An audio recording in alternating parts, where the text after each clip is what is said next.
नमस्कार विद्यार्थियों, मैं मक्खन गोयल आप सभी का स्वागत करता हूं आपके अपने आईटी स्टडी के यूट्यूब चैनल में। आज हम बात करेंगे इलेक्ट्रिशियन और वायरमैन में फर्स्ट ईयर थ्योरी सब्जेक्ट के मोस्ट क्वेश्चंस की, जो आपके विभिन्न प्रकार की प्रतियोगिता परीक्षाओं एवं एनसीवीटी की फाइनल एग्जाम की दृष्टि से बहुत ही महत्वपूर्ण है। अगर आप आई फर्स्ट ईयर इलेक्ट्रिशियन और वायरमैन में एनसीवीटी फर्स्ट ईयर के फाइनल एग्जाम की तैयारी कर रहे हैं तो ये वीडियो आपके लिए बहुत ही महत्वपूर्ण है। आज का अपना देखो पहला क्वेश्चन है, परिपथ की कुल संधारित्र की गणना करो। यानी देखिए परिपथ में आपको सिंबल देखिए कैपेसिटर दे रखे हैं तीन आपके, और इन तीनों को श्रेणी क्रम में जोड़ा गया है और आपसे पूछा है इनकी धारिता की कुल गणना कीजिए।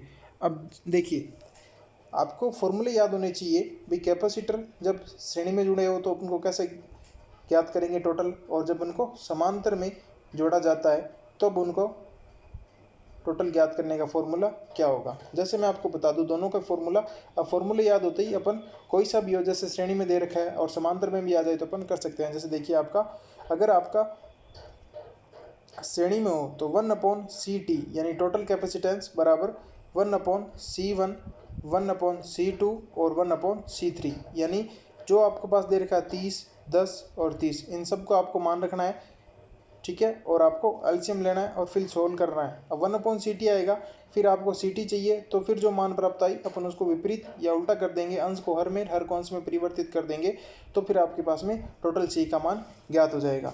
और इस फॉर्मूले से अनुसार जब अपन सोल्व करेंगे यहाँ पे अपना बी ऑप्शन राइट आंसर होगा 6 माइक्रोफेरेड। अब देखिए अगर समांतर में दे रखे होंगे जैसे 2 और 2 तो सीधे 2 और 2 कितने हो जाएंगे, 4 हो जाएंगे, क्योंकि अगर समांतर में हो तो सीधा ही C1 प्लस C2 बराबर टोटल C हो जाएगा। तो ये अपना पहला क्वेश्चन माइक्रोफेरेड इसका मात्रक होता है। अगर आपसे पूछा जाए कि कैपेसिटर का मात्रक क्या है तो माइक्रोफेरेड। नेक्स्ट क्वेश्चन है संधारित्र की इकाई क्या है। देखिए क्वेश्चन आ गया इकाई से संबंधित, तो ये आपका C ऑप्शन राइट आंसर होगा फेरेड। नेक्स्ट क्वेश्चन अपने पास में, एक संधारित्र का धारिता मान क्या होगा यदि 35 वोल्ट के लिए 0.5 कूलाम आवेश की आवश्यकता हो। तो देखिए आपके पास में वोल्टेज और कूलाम आवेश मान दे रखा है और उसकी धारिता आपसे पूछी गई है। तो देखिए ज्ञात करने का फॉर्मूला स्क्रीन पे आपको दिखाई दे रहा है, यानी C बराबर होगा Q/V। Q का मान आपके पास में 0.5, V का मान आपके पास में 35। जब अपन ये दोनों मान रखेंगे इस फॉर्मूले के अंदर तो देखिए आपका 0.5/35, जब पॉइंट हटाएंगे तो आपको पता 0 लग जाएगा, और जब इसे सोल्व करेंगे तो यहाँ पे आपका मान आ जाएगा 0.014 फेरेड।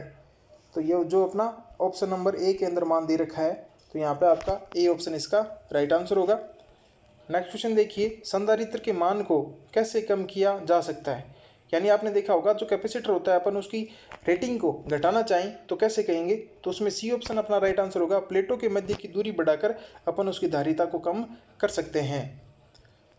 नेक्स्ट क्वेश्चन है पैरा विद्युतीय पदार्थ कौन सा है, तो यहाँ पे आपका C ऑप्शन राइट आंसर होगा। वाटर आपका पैरा चुंबकीय पदार्थ कहलाता है।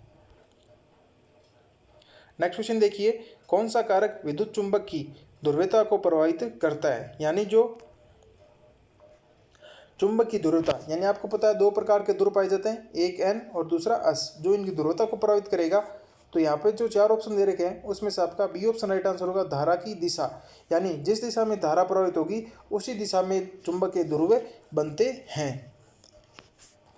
नेक्स्ट क्वेश्चन देखिए, चुंबकीय वाहक बल की इकाई क्या है, तो यहाँ पे C ऑप्शन अपना राइट आंसर होगा एम्पियर टर्न्स।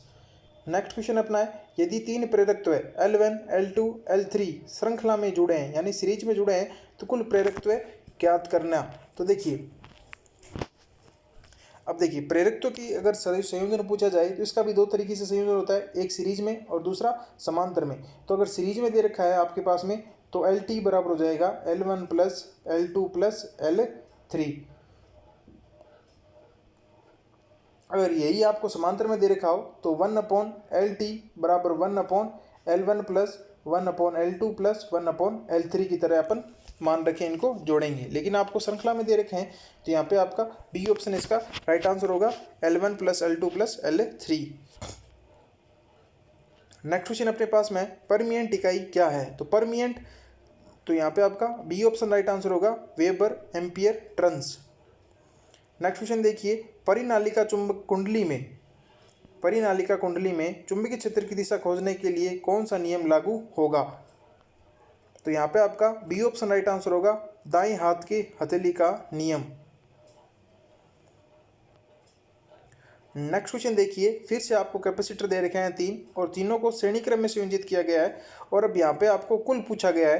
तो देखिए फॉर्मूला अपना वही है, सी टी 1/CT बराबर 1/C1 1/C2 और 1/C3 और तीनों का मान रख देंगे, एलसीएम लेंगे और जो मान आएगा उसी तरीके से। तो यहाँ पे आपका डी ऑप्शन राइट आंसर होगा, 40 माइक्रोफैरड। नेक्स्ट क्वेश्चन देखिए, श्रृंखला में विभिन्न वोल्टेज रेटिंग संधारित्र को जोड़ने से पहले क्या सावधानी बरतनी चाहिए? यानी आप विभिन्न प्रकार की रेटिंग के संधारित्र को संयोजित कर रहे हैं तो क्या सावधानी रखेंगे?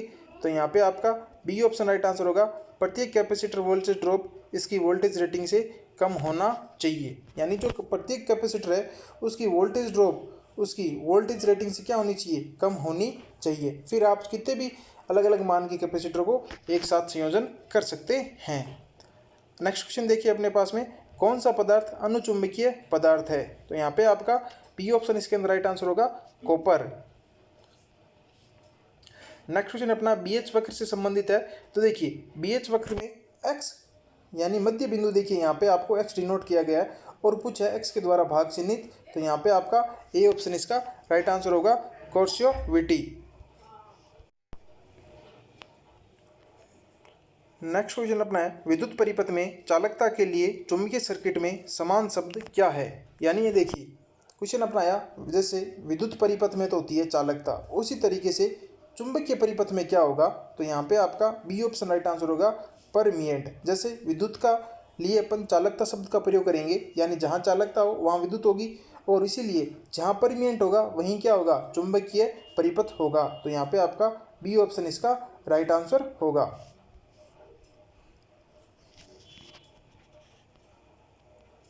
नेक्स्ट क्वेश्चन अपने पास में, रिलक्टेंस की इकाई क्या है? तो यहाँ पे आपका सी ऑप्शन इसका राइट आंसर होगा, एम्पियर टर्न बटा वेबर। नेक्स्ट क्वेश्चन अपने पास में देखिए फॉर्मूला है, सिर्फ आपको याद करना होना चाहिए, यदि आवेश Q वोल्टेज V तो संधारित्र की सही अभिव्यक्ति यानी सही फॉर्मूला क्या होगा? देखिए इस पे आधारित अपन ने क्वेश्चन भी सॉल्व किया था। तो C बराबर हो जाएगा अपना Q/V। नेक्स्ट क्वेश्चन देखिए अपने पास में, आप एक विद्युतीय चुंबक की खींचने की ताकत कैसे बढ़ा सकते हैं? तो यहाँ पे आपका ए ऑप्शन इसके अंदर राइट आंसर होगा, अगर क्षेत्र की तीव्रता बढ़ाते हो तो उसकी खींचने की ताकत को अपन बढ़ा सकते हैं। नेक्स्ट क्वेश्चन अपने पास में, फ्लक्स घनत्व हमेशा चुंबकीय बल से पीछे रहता है, ये किसको परिभाषित करता है? तो यहाँ पे आपका ए ऑप्शन राइट आंसर होगा, हिस्टेरिसिस लूप ही इसी की परिभाषा को निर्धारित करता है। तो यहाँ पे आपका ए ऑप्शन राइट आंसर होगा, हिस्टेरिसिस।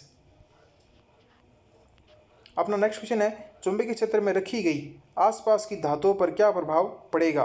तो देखिए आपने क्या है कि अगर चुंबकीय क्षेत्र यानी कोई भी आपने चुंबक है और आपको पता है चुंबक के कुछ दूरी तक चुंबकीय प्रभाव को अपन देख सकते हैं, तो पास में रखी वस्तु, अगर यहाँ पे कोई वस्तु आपकी रखी है तो इस चुंबक के द्वारा इसके ऊपर कौन सा प्रभाव पड़ेगा?